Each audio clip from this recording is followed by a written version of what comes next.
Hey everyone, Chat Sematary is back, as is Katie Schaefer. Today we're talking all about Maximum Overdrive, which came out in 1986, and it is a movie that is based off of Stephen King's short story Trucks, which, if I'm not mistaken, was in the Night Shift collection.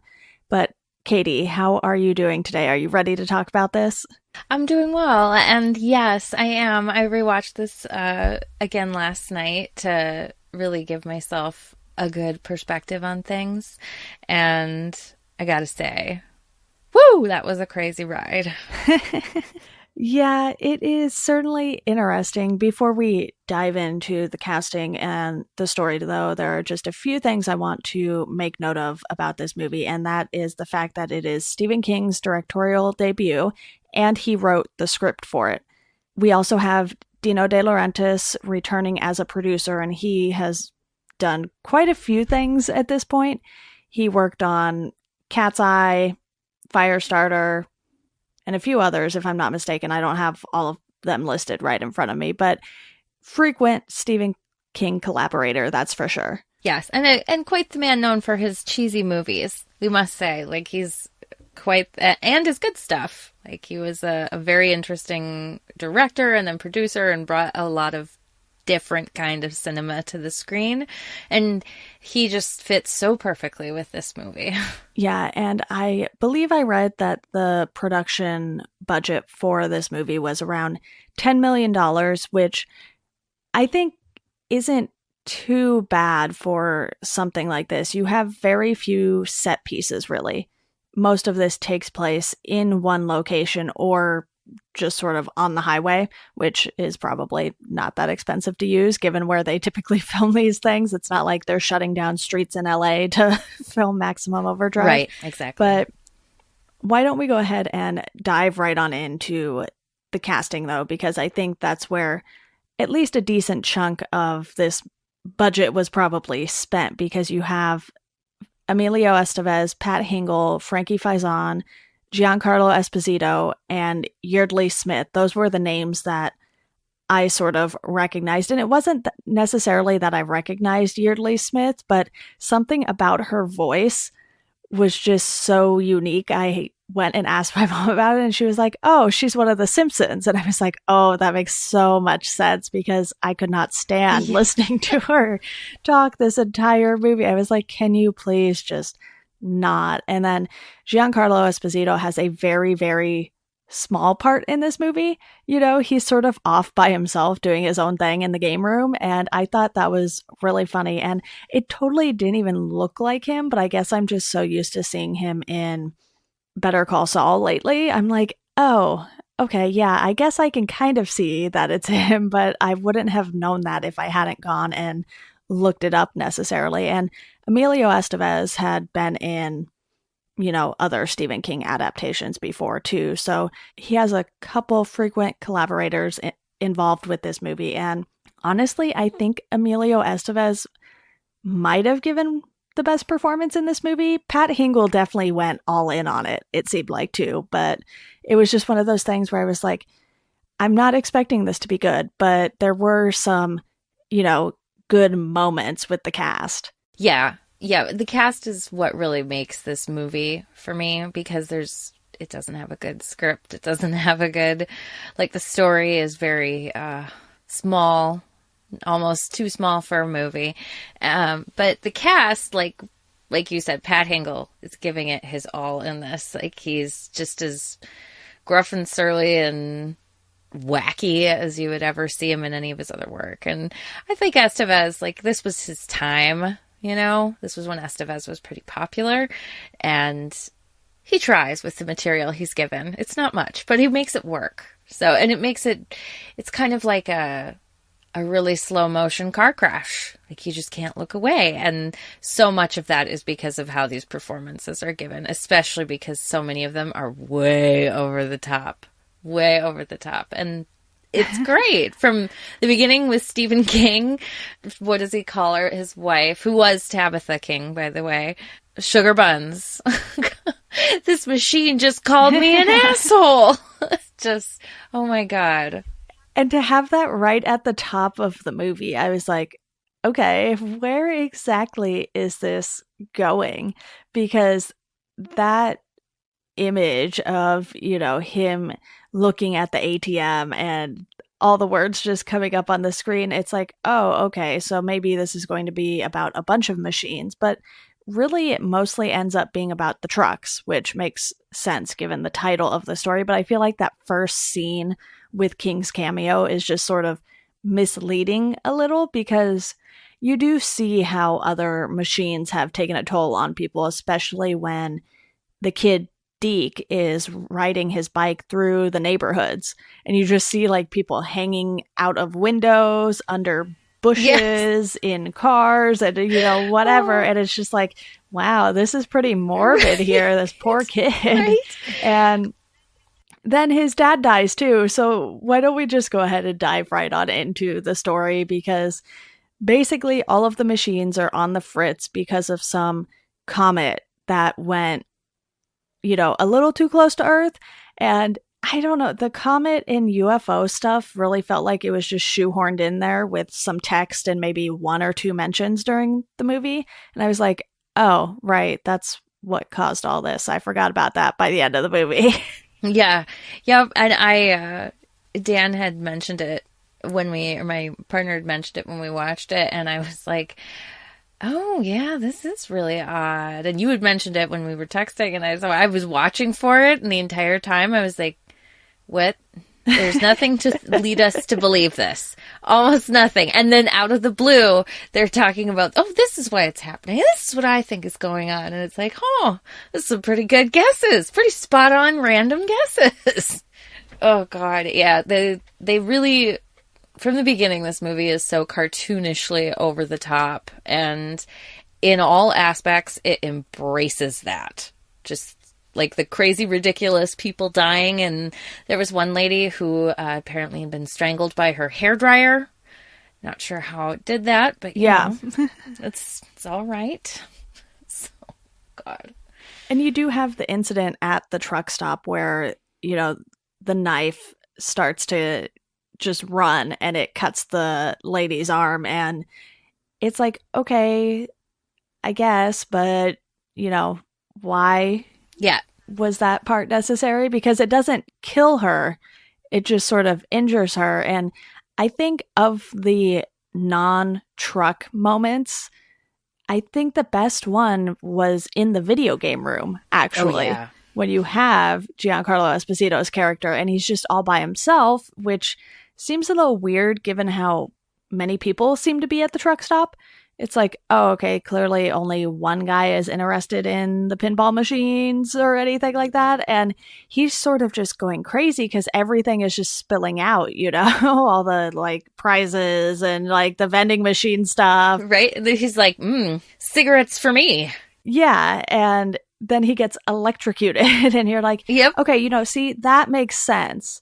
But, cutting the lady's arm just because she was trying to make food or, just showing people dead and not really knowing why, it's like, okay, all right, I guess we'll let that slide because, like we both said, this wasn't fantastic. It No. sort of just was a movie.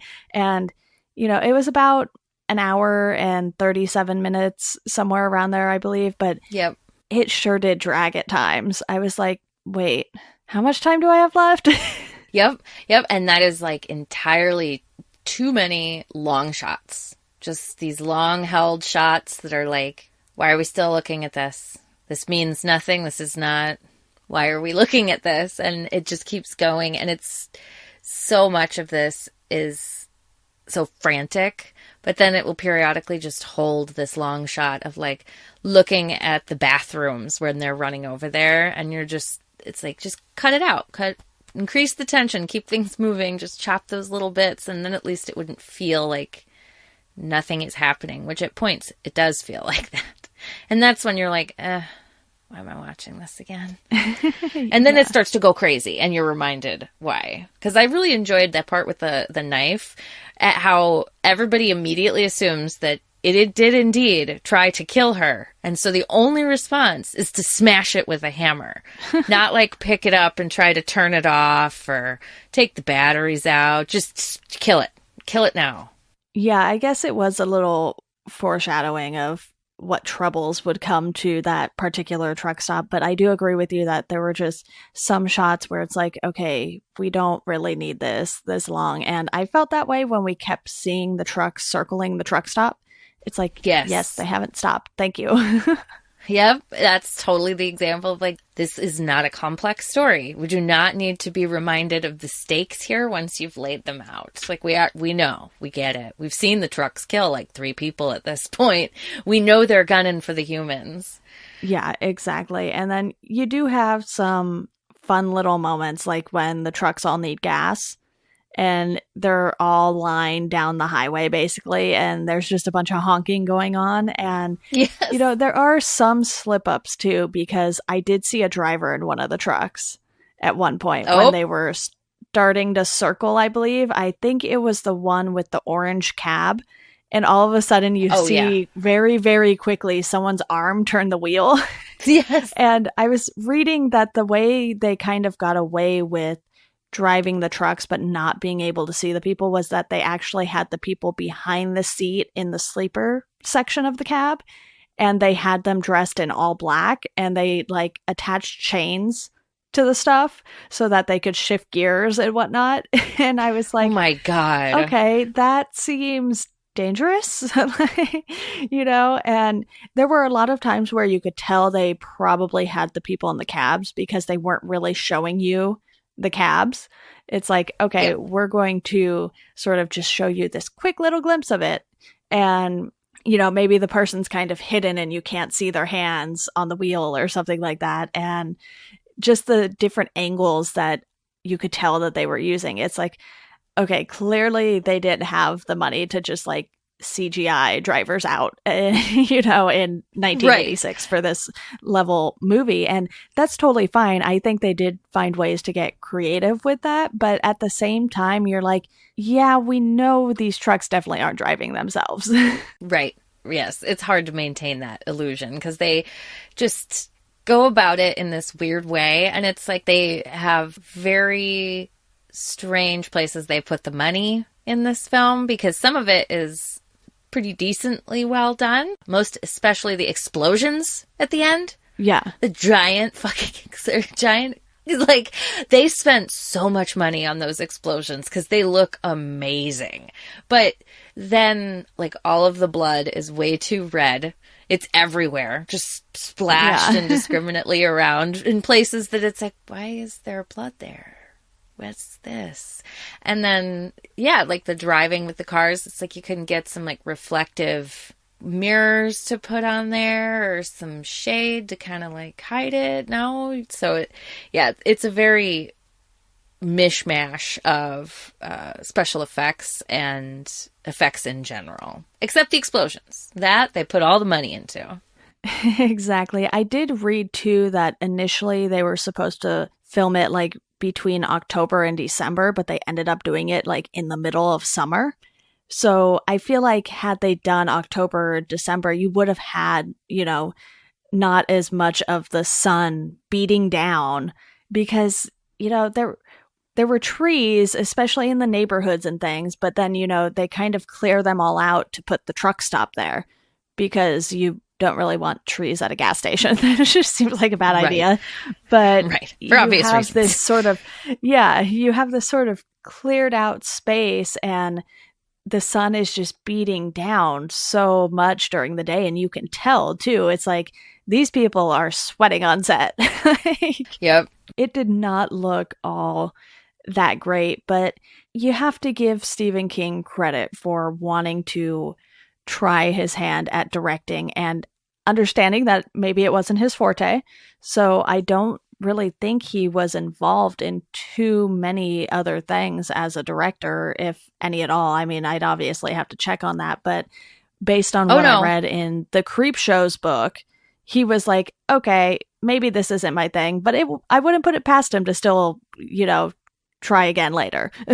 Oh, I think because I read something about this too, and he said that, he was like, I tried it once and then never again. He's like, it is Yeah. not for me. And like he learned, and this was the 80s, and this is so very, very, very much an 80s movie, from the hair to the style to the filming quality to AC/DC. Everything about this. AC/DC. The whole thing is done by AC/DC, and that is an interesting choice. A very Stephen King choice, but a very, at times, it does not serve the movie well.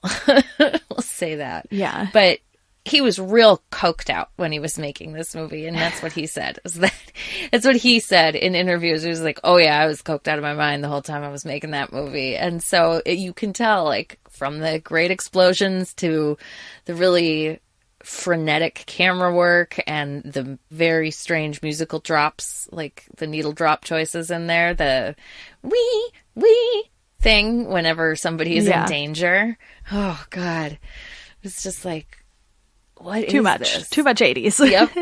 Yep. It's like if you took all of like the most popular 80s movies and rolled them into a ball and then threw it at the screen with that basic trucks story, and that's what you get. There's even an Emilio Estevez in there. There's even a Breakfast Club kid. Yeah, and one of the things I really want to talk about, since it's clear that we're both in agreement that there was minimal story and not a whole lot of plot to this. It's just like, here's a scenario. That's all we're going to give you. And by the end of it, you're like, I kind of care about maybe 2 or 3 of these characters, but everyone else, no, thank you. You can leave. Go on your merry way, sort of thing. Yep. And the one thing I do really want to talk about, though, is the Green Goblin on the Happy Toys truck. Yes, that is iconic. Yeah, it looks really great, actually. And I think that's sort of the ironic thing about it in this movie, because it's like, okay, I think they spent a lot of money on that. And that's maybe why they don't have too much money for some other stuff that probably could have used it. But it's the one sort of iconic thing from this movie that I think sticks with people. You know, I was familiar with it before ever having watched the movie because it's on pretty much all of the posters for the movie, and it's sort of the main thing people remember from it. And one, not really sure how they got away with using it since, you know, Marvel and all, but then again, this was sort of around the time Marvel was struggling, if I'm not mistaken, and they declared bankruptcy at some point, I think around 1990 or so, give or take. And then that's when they started selling stuff off. So I don't know, maybe it was just a point in time where they were like, okay, you know, Stephen King's pretty popular. He's clearly not trying to steal this and just use it for himself. It's like, you know, I think it was more of a nod to this other iconic figure that wasn't in his universe, you know. And I just really like the look of it. And then it's sort of disappointing. You see it and then it goes away for quite a long time. And you see the truck again and it's like backing up instead of coming straight at you. And you're like, but I want to see more of the Green Goblin. And then you see it again at the end at least, but then not so much after that. Oh, yeah. It goes kaboom. It comes for him. It's such an interesting choice to do that. And it really is the thing that I think everybody remembers. If you remember nothing else about Maximum Overdrive, you remember that part because that's it's so associated with this that I can imagine there are people who don't superhero who know what that is from Maximum Overdrive because, like, I remember when I was a kid seeing that poster and seeing the car and being like, that's weird and creepy. And especially with the eye, like when you see it in the movie, the eyes light up and everything all red. Yeah. And that's one of the few times it's like, okay, there's some money there. That's where some of the money went. It was a very good villain to use to put on the front of a truck because of just the colors of the character design. You know, if you put like Lex Luthor's head on a truck, that would be creepy in its own right, but I don't think it would just give off the same kind of creepiness. That's more creepy weird, not creepy scary. Right. It's like that smile and the eyes and the face, the little creepy ass hat. Like it's all very of a piece, and it's rendered in plastic or whatever they use, like it is in that, and it's like the size of a human. So it's just overwhelming when you see it. And I can imagine seeing it in person when it's coming right at you would be very scary. Like, you would not be okay with that. Yeah. Is there anything else about the Green Goblin that you want to mention before we sort of dive into a couple other things? No, that I think is worth watching just to see how much that truck is personified by that character face. Like, that is one of the more interesting underlying things that's going on a technical level with that movie. That is almost entirely certain to be unintentional. Yeah. So my question for you is there actually a good version of this movie that either we just haven't been able to get, or is this something where you think, Maximum Overdrive might be as good as it gets? And I know that there was an adaptation later in 1997, and it was just called Trucks. It was a TV movie. So, with something being a TV movie, my expectations for it are even lower than this, and I have not seen that Yeah. one yet, so I can't speak to it. But in your mind, is there some way to make this into a movie that's actually good, or is it just one of those stories of his that you think doesn't have enough meat on it to make it into something more interesting than this? Oh, I think that there is the kernel of an idea in this story, the idea of machines being taken over by an alien force and how that would affect humanity. And I think that is an interesting idea, but that's not really this story, because that idea is just kind of lightly brushed over the surface of this almost. And like, the real story is about, the people trying to escape the truck stop from the evil trucks. And like, that story, this is probably, in my opinion, as good as it gets for that aspect of this story, is these people's escape. And I don't know that a version made on a $150 million budget starring, Benedict Cumberbatch and Haley Atwell would be any better than this was. But I do know it would not be as fun as this is, as long as you're willing to just go, here you go, brain, you take a rest now. We're just going to watch this crazy nonsense and just let it be. Because this story takes so many twists and turns into the realm of the stupid that I can't even handle it. At one point, there are rocket launchers, and it's just glossed over why this truck stop has a seemingly limitless supply of rocket launchers. Just, oh, okay. Now we just accept it and move on with our lives, because this story is not going to give you any reasons. Yeah, you also have Marla Maples in this. I forgot to mention that earlier, ex-wife of Trump. So, Yep. just finding that out, I was like, okay, that's a thing that happened. And, I was not expecting that.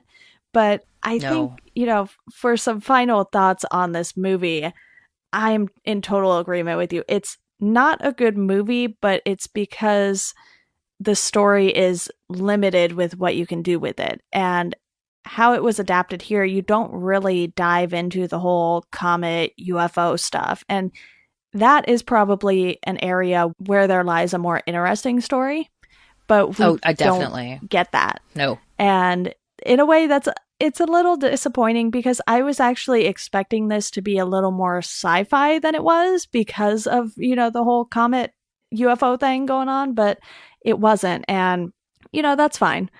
But I think, it's just one of those things. Like you said, you sit down, you watch it, you don't think about too much, you give it a 2 out of 5 when you're done, and that's about it. Yep, this is something you watch when, like, you're recovering from an illness, or you're having a fun time with your friends, consuming your substance of choice, and you're putting it on in the background to watch for the more, like, outlandish moments, like the one in the arcade, and when they're going through the sewer, and that poor kid's journey, and the coach of that kid who just gets brutally mauled by the pop dispenser. There's some really great moments of dumb comedy in this that I will say King does manage to pull those parts off. There is a little bit of Stephen King's comedic sensibilities in this film, and a little bit of his horror. It's just really light. But if you've read a lot of his stuff, like you and I have, you can, at least I thought I could see it. Did you have that sense of like, oh, there's a little bit of, that's how Stephen King makes a joke? Yeah, and his personality, especially at the time, because like you said, he has talked at length about how the 80s was definitely cocaine fueled. You know, we mentioned that when we were discussing Cujo and some other things, and you really get that frantic sense, but then he like sprinkles in these little comedy bits, and in a way he still does some character work. I would say it comes mostly with the kid Deke, because he's the one who sort of goes through the most, I would say, in this movie, because he's out there on his own. You know, he has to get from the baseball field to the truck stop where his dad works, only to find out that his dad is dead. And, you know, he is sort of having to grieve, but also having to survive at the same time. So, you know, the survival instinct sort of takes over. And you don't really see too much of his grief by the end of the movie, but you still had glimpses of it there. And I think, you know, Deke might be the most likable character in this movie. Yes, definitely. Everyone else is very flat. It's not like you dislike. I mean, there's a couple people you significantly dislike for in general, but for the most part, it's hard to like any of them because there's no real personality there. Yeah. They're just kind of cutouts moving around ideas on screen as opposed to like fully developed characters, except for Deke, because Deke has to go through some, as unsurprising in a Stephen King product, the child, the boy on the cusp of manhood is the one who has the most development and is the most interesting character in the whole story. Yeah, it was one of those things where I was watching it and I was just like, you know, a lot of these characters are pretty flat and stereotypical. You know, you have the truck drivers, and for the most part, they're all the same kind of dudes. So, you know, Yes. it wasn't all that exciting or, you know, necessarily a diverse cast of characters or anything like that. You know, you have Bubba, who is definitely the most outrageous character. Oh, He's just like so much to take in. And, you know, like I said, Pat Hingle plays the character over the top, sort of the perfect amount for it to be that ridiculous. And you get some nice little treats in this, but I wouldn't call it a good movie by any means. No. It's, I believe you call it, what, stupid big fun or something like that. Big stupid fun. Big stupid fun. Big that stupid fun. is the thing I will. I had the right words, someday wrong associate order. With me. Yes, yeah. This is, and in the parlance of my favorite bad movie podcast, The Flophouse, this is a good bad movie because, holy crap, you could have a lot of fun watching it. But it's even King himself, when he's asked about this movie, stated, "Well, it's a moron movie." I read that like a few minutes after I finished watching it, and I was like, that's true. That is definitely what this is. It is just, it's not looking to be highbrow entertainment. And that's okay. And it's fun to watch, but it will not satisfy your urge for artistic fulfillment or something like that. It's just a movie about trucks trying to kill people. Yeah, it's nothing too deep or anything like that. But I quickly mentioned there that I gave this a 2 out of 5. What would you rate this? Oh yeah, 2 out of 5, definitely. Maybe 2.5, I would say is where I'm at with it, because I've watched this a few times now, and every time I just sit there going, what the hell is happening in this movie? I cannot believe they are doing this. And that to me is the sign of something that's fun to watch. So on the KT scale, it's a 2.5 out of 5. Nice. Well, any final thoughts here? No, I did take a lot of notes when I watched this movie, and I will say I think my favorite one as I look back on them is UFO is bullshit. that was the last final moment. Yeah, at the end I was like, huh? What UFO? What Exactly. are you talking about? Exactly. It's like, what is this? This is nonsense. This is bullshit.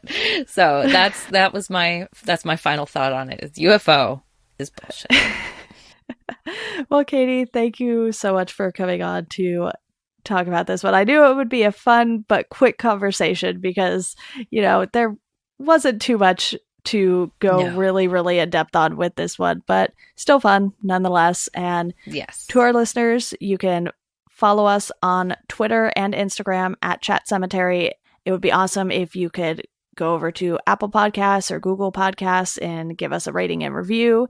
That is always very helpful. I also have a Patreon going for both of my podcasts now. If you want to support, that link will be in the show notes. And as always, thank you all for listening, and we hope you enjoy the rest of your day.